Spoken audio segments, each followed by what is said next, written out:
회피해서는 안 되는 문제가 있습니다. 바로 젠더 갈등입니다. 저는 페미니스트입니다. 누가 뭐래도 부정할 수 없습니다.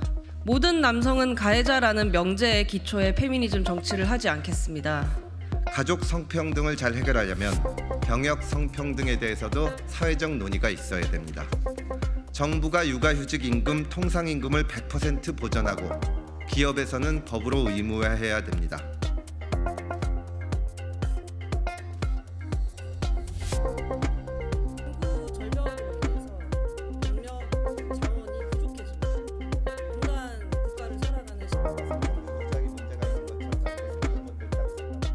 기존 양당 정치가 타락한 진영 대결에 빠져 놓치고 있던 우리 사회의 핵심 문제들을 해결해 나가려 합니다.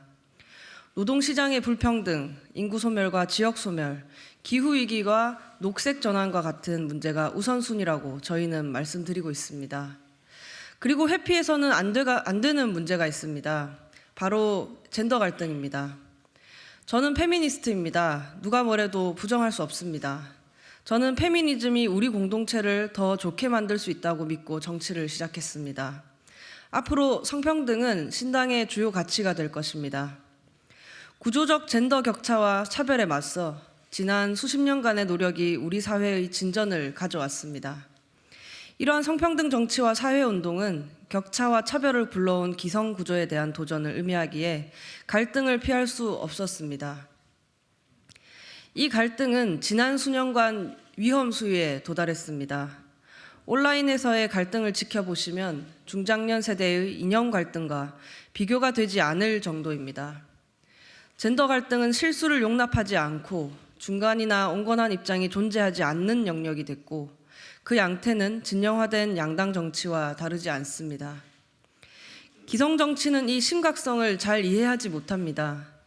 또 다른 한편으로는 이 갈등을 자양분으로 삼아 정치적 이득을 도모하는 경우도 있었습니다. 쇼컷에 대한 비난이나 편의점 직계손 논쟁에 편승하는 것처럼 갈등 해결에는 도움이 되지 않는 정치였습니다. 그러나 제가 속한 진영의 모든 것이 언제나 옳았다고 할 수 없습니다. 오마드처럼 사회가 허용하는 선을 넘었다면 절제를 요청했어야 했습니다. 하지만 그런 말을 하면 이제 당신은 우리 편이 아니다 혹은 명예남성이라는 말을 들을까 두려워했습니다. 모든 남성은 잠재적 가해자다와 같은 주장도 그렇습니다. 성폭력의 심각성을 환기하기 위한 격언이지만 이제는 성평등의 실현에 도움이 되지 않습니다. 이는 마치 미국의 블랙 라이브스 매터 운동의 모든 경찰은 악당이라는 구호처럼 평등으로 향하는 길에 함께해야 할 동료 시민을 배제하는 구호가 되었습니다. 충격요법은 쉽습니다. 상대를 혐오주의자라고 규정하는 것은 가장 편한 방법입니다. 저도 몇 년 전 어떤 남초 커뮤니티에 대차게 페미니즘을 옹호하는 글을 남기고 15만 비추로 역대 비추천 1위를 달성하기도 했습니다. 그것이 용기라고 생각했습니다. 하지만 진짜 용기는 자기 진영의 불만을 감수하고 대화의 장을 열어서 타협책을 찾는 일입니다. 이제 양당 정치 이상으로 진영화된 젠더 대결의 완화를 위한 적극적 대안을 모색해 갑시다. 각자 진영의 설득에 나섭시다. 저는 이렇게 하겠습니다. 모든 남성은 가해자라는 명제의 기초에 페미니즘 정치를 하지 않겠습니다. 온라인 페미니즘 내에서 통용되는 일부 표현이나 상징에 조롱이나 혐오가 없다고 하지도 않을 것입니다. 그걸 변호하는 것보다 더 중요한 일들이 있습니다. 그리고 스스로 젊은 남성을 대표하겠다고 하는 분들에게도 말씀드리고 싶습니다. 페미니즘은 정신병이라는 정서나 주장에서 정치적 자원을 얻으려 해서는 안 됩니다.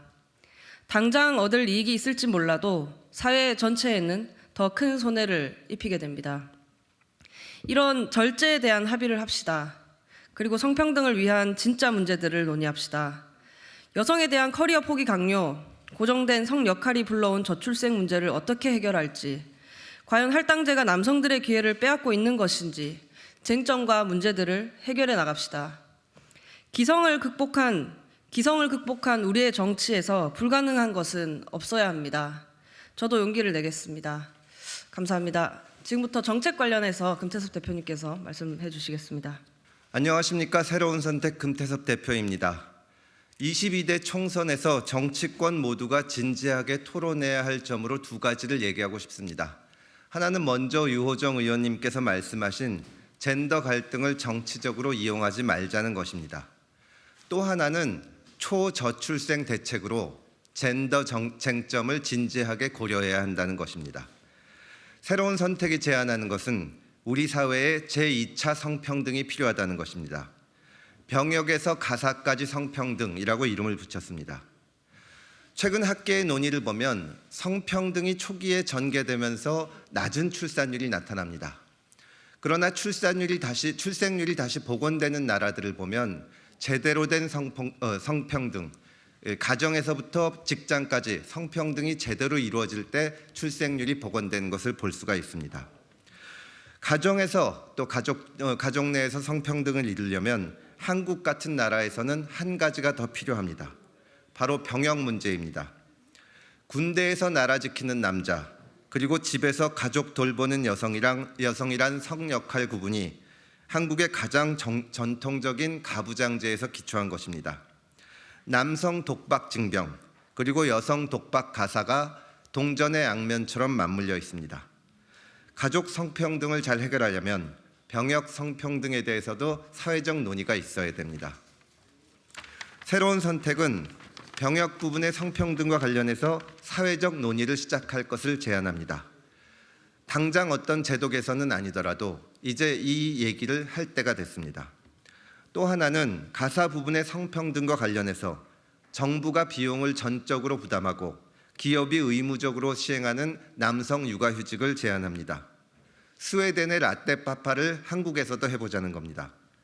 정부가 육아휴직 임금, 통상임금을 100% 보전하고 기업에서는 법으로 의무화해야 됩니다.